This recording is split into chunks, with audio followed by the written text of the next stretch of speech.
पाहत आहात लक्षवेध news network. अचूक वेळ अचूक बातमी. मित्रांनो, आज या व्हिडिओच्या माध्यमातून तुमच्या समोर येण्याचं कारण एक आहे.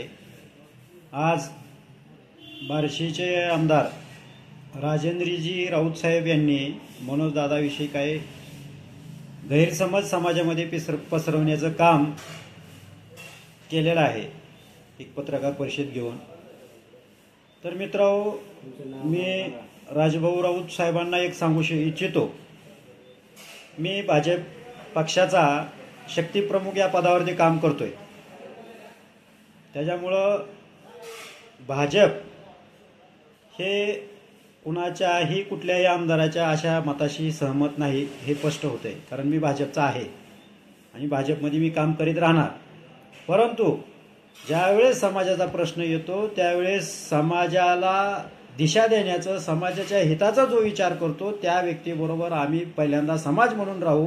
नंतर वाजपेयी, आडवाणी यांचे विचार देशामध्ये ज्या रुजवले त्या पक्षाचा आम्ही प्रामाणिक कार्यकर्ता म्हणून काम करू.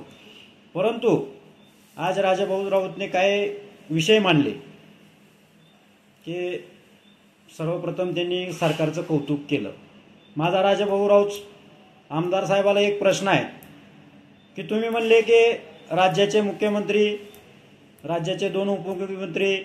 माझा एक प्रश्न आहे हो तुम्हाला राजाभाऊ, सरळ सरळ, ह्या राज्याचा माजी मुख्यमंत्री व आताचा उपमुख्यमंत्री देवेंद्र फडणवीसने, अजित पवार, अजित आनंदराव पवार, महत्वाचा विषय म्हणजे अजित पवार लय तर पुन्हा तुम्ही म्हणसाल तो अजित नव्हताच.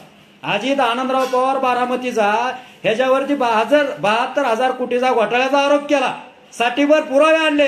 त्याच अजित पवारला आज तुम्हाला तुमच्या मांडी लावून उपमुख्यमंत्री पदाची शपथ देण्याची काय गरज होती? ही महाराष्ट्राची फसवणूक नाही का? तुम्हाला त्यावेळेस माहित नव्हतं की उद्याच्याला राज्याच्या हितासाठी अजित पवारला सोबत घ्यावं लागल? मग अजित पवार चांगले होते तर त्यावेळेस तुम्ही त्यांच्यावर का आरोप केले? कुठे आहेत ते 72,000 कोटी? ह्याचा आधी हिसाब देवेंद्र फडणवीसने द्यावा. राहिला विषय, विखे पाटलांनी आशिया खंडात पहिला साखर कारखाना आणला. विखे पाटलांना नाही आणला, विखे पाटलाच्या पूर्वजांनी आणला. ह्याचा अर्थ राधाकिशन विखे पाटला डोक्यावर घ्यायचा मराठा समाजाने काय संबंध आहे? हा मूर्ख महसूल मंत्री मोहोळ तालुक्यात, माझं मोहोळ तालुका गाव आहे, मोहोळ तालुक्याचं वाटुळं केलं. गरज नसताना 2 दुय्यम निबंधक कार्यालय दिले, गरज नसताना अपर तहसील कार्यालय गरज दिले, 13 दिवसात अपर तहसील कार्यालय दिले. राजाभाऊ राऊत तुम्ही 10 वर्ष झाला आमदार आहे म्हणून सांगता, 2दा आमदार आहे म्हणून सांगता का बार्शी तालुक्याला अपर तहसीलची गरज नाही का? बार्शी तालुक्याला अपर तहसील कार्यालय वारासाठी तुम्ही मंजूर करीत नाहीत? तुमच्या तालुक्याच्या गरजा तुम्हाला माहित नाहीत का? म्हणून देवरूपी लाभलेला मराठा समाजाला मनोजदादा जरांगे पाटलाच्या तुम्ही मागे लागलात. पण याद राखा, तुमच्या अशा बोलण्यानं मराठा समाज हा थोडाही विचलित होणार नाही. तुमच्यासारखे असे दररोज आमदार बोलावे म्हणजे जेणेकरून आमचा समाज पुन्हा पेटून उठल हे लक्षात ठेवा. तुम्ही काय समजा लागले? तुम्ही बोलले, बापाची शपथ घेतली, शिवाजीची शपथ घेतली म्हणजे झालं, आम्ही मनोजदादाच्या मागे जाणार नाहीत. तुम्ही म्हणता 50 लाख नोंदी सापडल्या असं मनोजदादा सांगतात. तुम्ही म्हणता त्यातले आधीच 25 लाख लोक, 50% लोक विदर्भातले ह्याच्यात होते. मी मान्य करतो 25 लाख तरी तुम्ही मान्य केलं ना. मी म्हणतो 25 लाख बी सोडावं. 1 लाख नोंदी जर मनोज पाटलामुळे सापडल्या असतील तर तुम्ही त्याला मुजरा केला पाहिजे. आमदार म्हणून तुम्ही मुजरा केला पाहिजे. गेलं 10 वर्ष तुम्ही विधान भवनामध्ये आहेत, काय केलं मराठा आरक्षणासाठी सांगू शकता तुम्ही? तुम्ही सांगता मराठा समाजाने अण्णासाहेब पाटलाला गमावलं. होय, त्याचं दुःख आहे आम्हाला.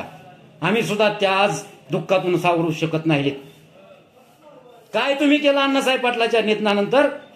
11 वर्ष असताना तुम्ही आंदोलन केलं सांगता. 1982 साली तुम्ही किती वर्षाचे होते? अण्णासाहेब गेले त्यावेळेस तुम्ही किती वर्षाचे होते? त्यावेळेस कुठलं आंदोलन तुम्ही केलं अण्णासाहेबांसाठी? अण्णासाहेबाला श्रद्धांजली वाहण्यासाठी कुठलं आंदोलन केलं तुम्ही सांगू शकता? आज मनोज दादानी तुमचं 2 वेळा नाव घेतलं की तुम्हाला चटणी लागली. तुम्ही प्रश्न करताय मनोज दादाला, तुम्हाला मराठीचे आमदार पाडून कोणाला निवडून आणायचं आहे? मराठीचे आमदार पाडून तिथं फाटके मराठी निवडून आणायचे, तुटके मराठी निवडून आणायचे. ज्या घरात पत्रा नाही तो मराठ्याचा पोरगा आम्हाला निवडून आणायचा आहे. काय म्हणणं आहे तुमचं? पाडायचेत? होय, पाडायचेत आम्हाला तुमच्यासारखे आमदार.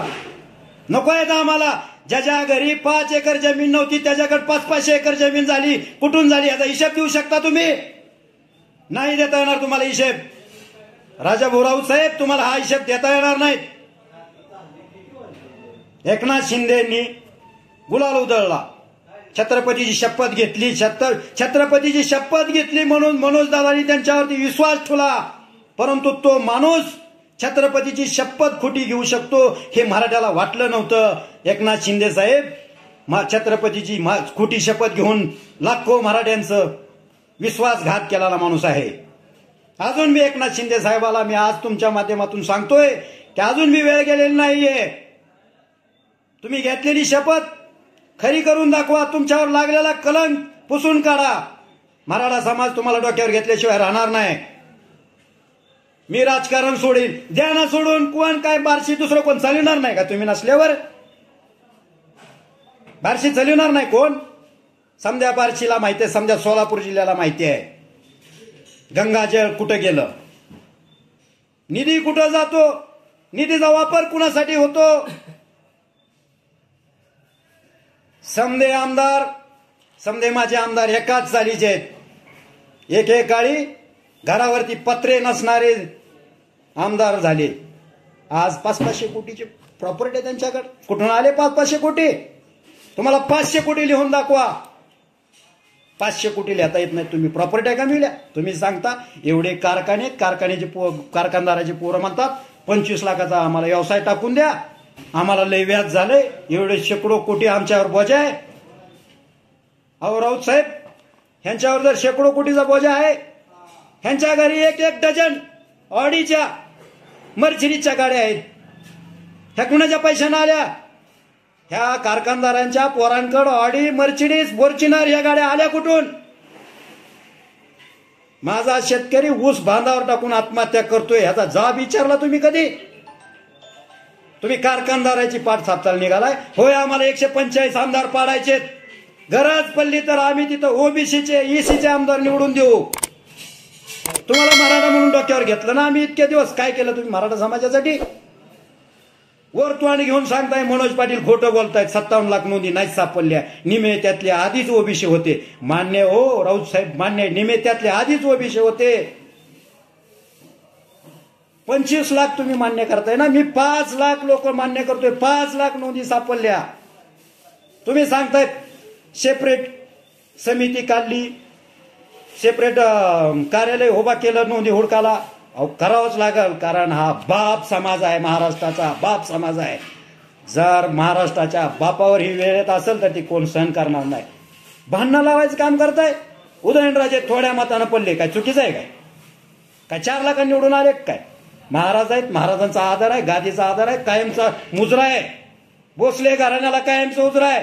अहो आमच्या गावात शंकर भोसले नावाचा माणूस आहे, आम्ही त्याला सुद्धा आवाजावर बोलतो, कारण भोसले नाव आहे. आम्ही भोसले नावाचे सन्मान करतो, तर राजांचा का करणार नाहीत? पण हे वस्तुस्थिती लक्षात ठेवा. जर मनोज दादांनी जर ठरविलं असतं तर दोन्ही राजे पराभूत झाले असते. पण मनोज दादांनी कधी पिंडीला पाय लावला नाही. हो राऊत साहेब, तुम्हाला ती समजत नाही. हाय मनोज दादांची भाषा गावंढाळ बोलतात, थोडं काय चुकतं त्यांचं. ज्या वेळेस असं काळजा लागतं ना त्यावेळेस हे शब्द सुचतात. माझ्या आयुष्यात मी पहिल्यांदा व्हिडिओ बनवतोय. मी राजकीय जास्ती लपड्यात पडत नाही, पण आज तुम्ही जे बोलला ना, मी 11 वर्षाचा असताना समाजकार्यात आलो. समाजासाठी, आरक्षणासाठी किती तुम्ही अर्ज केले हो. विधान भवनात कुठं काय केलं त्याच्या आहेत पोस्ट तुमच्याकडे, तुम्ही सांगू शकता. बार्शीतून मराठा समाज संपवायचा आहे का बार्शीत दुसरे मराठ्याचे आमदार व्हायला काय लायक नाहीत का? तुम्ही आमदार होता ना काय, तुमच्याकडे काय शेकडो एकर जमीन होती? झाले ना तुम्ही आमदार, घेतलं ना आम्ही तुम्हाला डोक्यावर. काय केली त्याची परतफेड तुम्ही? काय केली? ठीक आहे, काय योजना आणल्या असलेल्या, तुमचं कर्तव्य आहे आमदार म्हणून ती योजना आणणं. काय होत्या फडणवीसचं सारखं गुणगान गाता? फडणवीस हा भाजपचा नेता आहे, म्हणजे माझा बी नेता आहे, परंतु असा बेशरम नेता पुन्हा ह्या महाराष्ट्राला लागून ही माझी इच्छा आहे. भाजप पक्ष हा काय फडणवीसच्या दावणीचा गुलाम पक्ष नाहीये. मी तर आज या व्हिडिओच्या माध्यमातून भाजपच्या सर्व वरिष्ठ नेत्यांना सांगतोय, ही घाण काढून फेका महाराष्ट्रातून. लयच गरज असेल तर ह्याला दिल्लीला घेऊन जावा. हा महाराष्ट्र नाचवणारा फडणवीस आहे. अजितदादावर आरोप केले, 72,000 कोटी खाल्ले ठामपणे सांगत होता. साठीभर पुरावेत का अजितदादा बोकांडी घेतला? आज छगन भुजबळ आत टाकला. गृहमंत्री त्यावेळेस आपणच होता ना फडणवीस. विचारा का छगन भुजबळ आज बोकांडी घेतलं? मराठ्याच्या विरोधात याचिका दाखल करणार ते हिजडा सदावर्ते काय फडणवीसच्या भोवती सारखं फिरतो? फडणवीस का त्याला सोबत घेतो?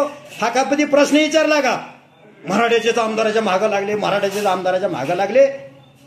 मनोज पाटील, आज मी तुमच्या ह्या व्हिडिओच्या माध्यमातून मनोज दादांना एक आव्हान करतोय. दादा, तुम्ही ह्या आमदारांना शिव्या देऊ नका. आता दिसला तिथं चिपलीनं हाणायचं काम करा. हा सर्व मराठा समाज तुमच्या बरोबर आहे. मराठा समाजाच्या प्रत्येक आमदाराला चिपलीनं हाणा. ह्यांची अवकात आणि ह्यांची लायकीच ती आहे. काय केलं यांनी? स्वतःच्या भावाचे खून करणारे तुम्ही मराठीचे आमदार, गोरगरिबाच्या लेकीबाळीचे बलात्कार करणारे तुम्ही मराठीचे आमदार. इथं शिकवा लागले आम्हाला मराठा मराठा. आज पडायची वेळ आली की तुम्हाला तुमची जाणीव झाली का? आज तुम्हाला शिवाजी महाराजांची शपथ घेऊ वाटा लागली? अरे चूक झाली त्या एकनाथ शिंदेच्या त्या भोळ्या दाढीवर आम्ही विश्वास ठेवला. वाचीतून आम्ही तिकडे आझाद मैदानाला यायला पाहिजे होतं. असं काय समजू नका की आम्ही महाविकास आघाडीचा प्रचार करतो. आम्ही आधी तुम्हाला खड्ड्यात घातले आणि आता महाविकास आघाडीसह भाजप खड्ड्यात घालावा. आता मराठा समाज तयार आहे. ओबीसीत भांडणं लावता. माझ्या गावात 600 मतं धनगराचे आहेत, 300 मतं माळ्याचे आहेत. माझ्या गावात काँग्रेसच्या त्या खासदार बाईला 1200 मताचा लीड आहे. ह्या लीड मध्ये 900 मतं हे ओबीसी समाजाचे आहेत. मराठा समाजाबरोबर आज ओबीसी समाज सुद्धा सरकारच्या विरोधात आहे, पुढाऱ्यांच्या विरोधात आहे. येणारी विधानसभा आम्ही दाखवून देऊ. का दुखा लागलो तुम्हाला? मनोज दादा इलेक्शन लढायचं म्हणले म्हणून, गोरगरिबाची पोरं आमदार व्हायला लागले म्हणून? हा का त्यांना मराठ्याने काढलेलं नाही काय? बार्शीत मराठ्याने काढलेला माणूसच नाही का कोण? तुम्हाला समजी वाण्याचीच वाटा लागली बार्शी? तुम्हीच एकटे छत्रपती का? आमदार आहेत, मनगडशाही आहे, कायदा आहे म्हणून काही बोलायचं का? हा गेलं 5 वर्ष झालं जिल्हा परिषद पंचायत समितीचे इलेक्शन फडणवीसनं काय घेतलं नाही सांगितलं का तुम्ही? ओबीसीचा मुद्दा पुढे करता. जिल्हा परिषद पंचायत समितीच्या सोडत निघताना ओबीसीला ग्रहित धरून सोडीत ती काढल्या का? म्हणून कार्यकर्त्याचं इलेक्शन घेत नाही. हा तुमच्यात थोडी बी धमक असेल ना तर फक्त फडणवीसला एक ह्या समजा प्रश्नाची जबाब विचारून बघा. आणि तुम्हाला अजून पुन्हा विनंती म्हणून सांगतो, तुम्ही म्हणता ना मराठा आहेत, तुम्ही स्वतः मराठा आहेत म्हणून तुमचा थोडा आदर आहे. आमदार म्हणून नाही. आम्ही आमदार आमच्या चिपली खाली घेतोय. आता तुम्ही मराठा म्हणून तुम्हाला पुन्हा एकदा विनंती आहे, मनोज दादा पाटला बरोबर काय बोलू नका. साहेब तुम्ही 10 आमदार झाले, 10 वर्ष झाले आमदार आहेत. तुम्हाला मंत्र्याला साधा भेटता येत नाही, मनोज पाटलाला भेटायला स्वतः मुख्यमंत्री स्वतः न्यायालय आले. मूर्ख आहेत काय ते लोक? यायला मूर्ख आहेत ते? काय तर तथ्य आहे त्या माणसात. आपण आमदार आहेत, आपल्या मागे 2 गाड्या असते त्या का? लाखो रुपये खर्च करता सभेला, बोकडं मटणं दारू समजा देऊन सुद्धा तुम्हाला 25,000 लोक जमत नाहीत. साहेब मनोज दादा निघाले ना. आता आम्ही मालवणला जाताना 10 गाड्याचं नियोजन होतं. 10 पोरांनी स्वतःच्या गाड्या घेऊन दादा बरोबर जायचं ठरलं होतं. मालवण मध्ये जास्तो 45 गाडी झाली. त्या गाडीचं डिझेल आम्ही आमच्या पदरून पैशाने टाकतोय. आमची घरच्या हलाक्याची परिस्थिती असताना आम्ही आमचा खर्च स्वतः करून दादा बरोबर फिरतोय. तुम्हाला लयच काळजी. पुतळा पडला तवा कुठे गेलते राजा राऊत? का बोलले नाहीत पुतळ्यावर? वारं ज्या दिशेने येतं त्या दिशेला पुतळा पडतो. तुमच्या घरावर लावलेला भगवा झेंडा वारं ज्या दिशेने येतो त्या दिशेला फडकतो का विरोध दिशेला फडकतो काय? बघत नाहीत का तुम्ही? आपल्या बापाचा पुतळा पडला, तेव्हा कुठं मान खाली घालून झोपले होते का? कोकणातले आहेत म्हणून सांगताना स्वतःला जा ना कोकणात, बघा ना तो पुतळा कसा पडला, सांगा ना त्या फडणवीसला. त्या मूर्ख माणसावर नितीनजी गडकरी साहेब बोलले. भाजपचे वरिष्ठ नेते नितीनजी गडकरी साहेब बोलल्यावर तरी तुम्हाला वाटायला पाहिजे ना. जेमतेम तुम्हाला भाजप म्हणून निवडून दिलं नाही हो, एका वाण्याच्या विरोधात तुम्हाला निवडून दिलं, एवढं लक्षात ठेवा. मराठा समाजाने तुम्हाला निवडून दिले. तुम्ही त्याच समाजाच्या एका सुपुत्र जर समाजाला जर नवी दिशा देत असेल, समाज 350 वर्षानं एक केलाय, ते तुम्हाला बघून गेलं का? त्या अनाजी पंथाचं ऐकून आम्हाला बोलायला लागले का तुम्ही? फडणवीस हे नाव येत्या काही वर्षात ह्या महाराष्ट्रातून पुसल्याशिवाय हा मराठा समाज आता स्वस्थ बसणार नाही. होय आम्ही जातीवादी केला, आम्ही जातीवाद. काय म्हणणं आहे तुमचं? जातीवाद करण्याची कारणं बी तशीच आहेत. फडणवीस जाणून बोलून जातीवाद करतो म्हणून आम्ही जातीवाद केला.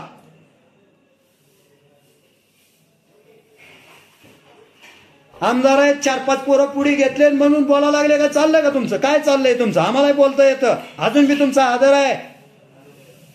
मी सोलापूर जिल्ह्यातलाच आहे. मला या सोलापूर जिल्ह्यात किती गरिबाची पोरं आमदार झालीत माहितीये.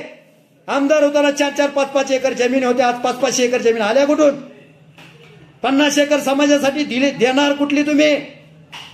हे 50 एकर आली कुठून?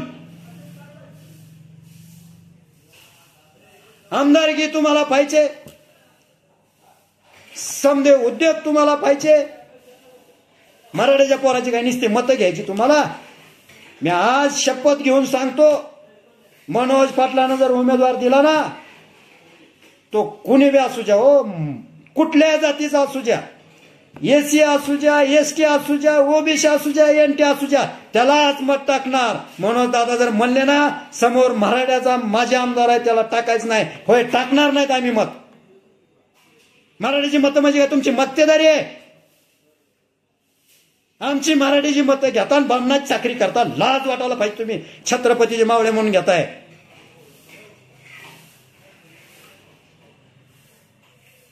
मराठा समाजाच्या सर्व युवकांना माझ्या पुन्हा हात जोडून विनंती आहे, असे बांडवळ पुन्हा फडणवीस सोडणार आहे इलेक्शन जवळ येईल तसं. ह्या बांडवळ्यांचं हेडे सुद्धा बघू नका. त्यांना यांची जागा दाखवून द्यायची आहे. 1 मराठा, लाख मराठा, कोटी मराठा हे समीकरण आता दाखवायचं आपल्याला.